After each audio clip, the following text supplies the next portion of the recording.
बंधे जब पगड़ी मुरेठा हो हमरा ससुर जी के बेटा हो एकदम मचमचात जवानी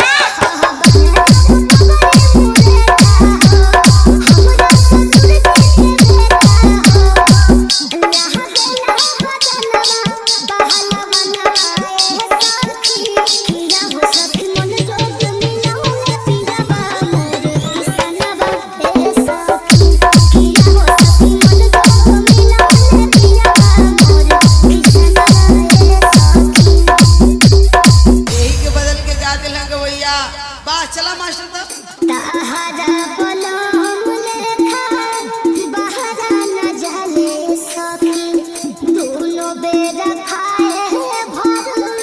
गवही कमाए सखी आर के म्यूजिक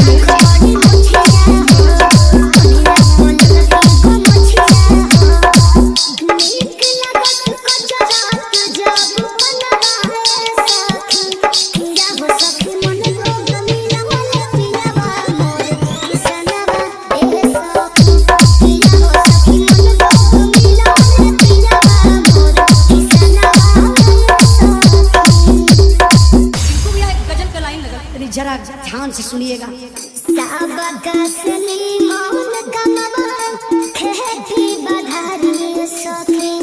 किस्मत से मिलल बारे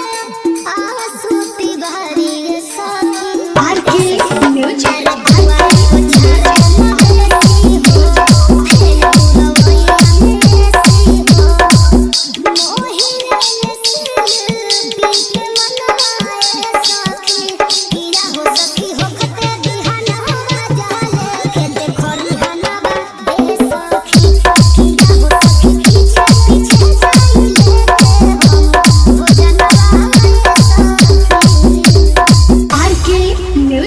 आर के म्यूजिक